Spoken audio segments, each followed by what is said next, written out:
My name is Derek Thornton. I am 17 years old and I am a student at Willow Creek High School. In my life, I often feel like an outsider, someone who struggles to fit in. I am not a jock, not a nerd, but somewhere in between, just hovering in the middle. I have always been more interested in video games and music than in sports or popularity contests, but that does not mean I am weak. In fact, I pride myself on trying to stand up for myself, but it often comes with its own set of challenges. There's one person who has made my life particularly difficult lately. His name is Jeremy. He's one of those kids who thinks he is funny but is really just a bully. In gym class one fateful day, Jeremy decided it would be hilarious to chase me around the gym. I tried to ignore him and carry on with my day, but he just kept at it. The moment I thought he had given up, he suddenly stopped right in front of me. He looked at me like he was about to share some big secret, but then he simply shoved me hard. I stumbled back and my temper started to flare.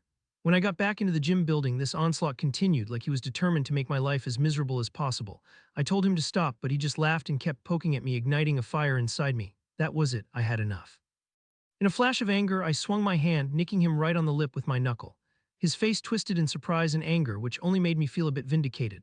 But then he retaliated by snatching my glasses right off my face. I could not believe his nerve. There I was, the victim, and he was stealing my glasses like some petty thief. I surged after him, demanding he give them back, but he pulled away and told me to just fuck off. This infuriated me even more. He then dashed into the bathroom, leaped into a stall, and held my glasses over the toilet like it was his personal trophy. He warned me that he would drop them in unless I let him slap me in the face. You think I care? Drop them in and I will make you get them back, I shot back, boiling with rage, but while I was distracted, he slapped my face and that was it. I spat in his face and the confrontation quickly escalated into chaos.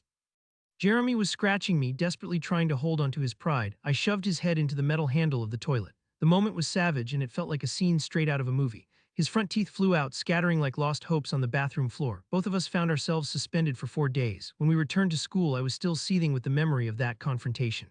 I had to do something that would hit him where it hurt. When Jeremy wasn't around, I sneaked into his backpack, rifled through the tangled mess, and found a wad of cash. It was just a few dollar bills, but in that moment I felt like a king.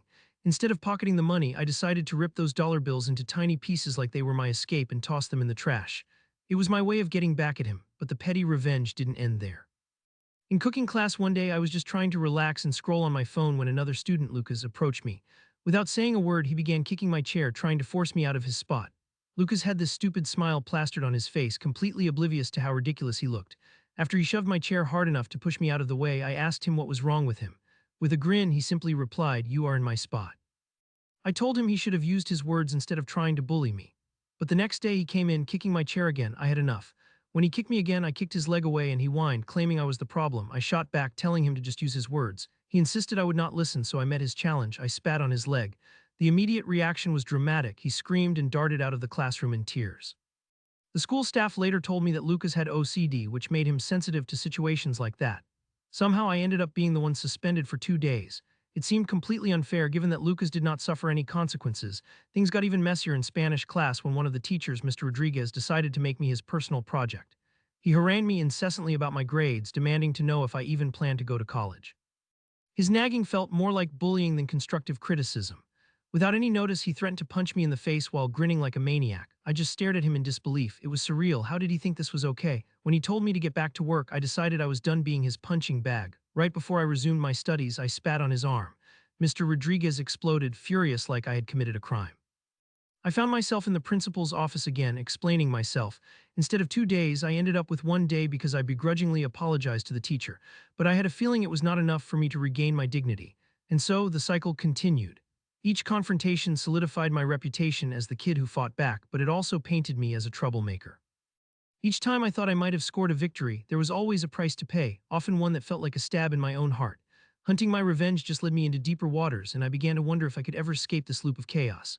By the time graduation neared, I knew I needed to either turn my life around or sink further into this toxic cycle of retaliation. Every conflict had nudged me down a path I was unsure I wanted to walk anymore. I grabbed my phone and decided to reach out to a few friends, seeking wisdom outside the world of conflict. Slowly, I began to focus on my own life, my own goals. As I stepped into adulthood, I realized something significant. My actions were a reflection of my choices. Instead of churning out revenge on others, I took the time to invest in myself, discovering new hobbies and interests.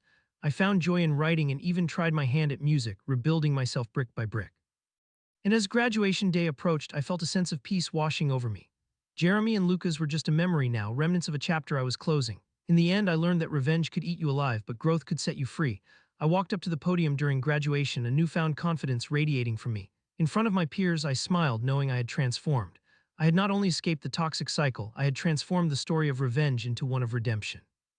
As I tossed my cap into the air, I saw a glimmer of hope, a fresh start and end to the chaos.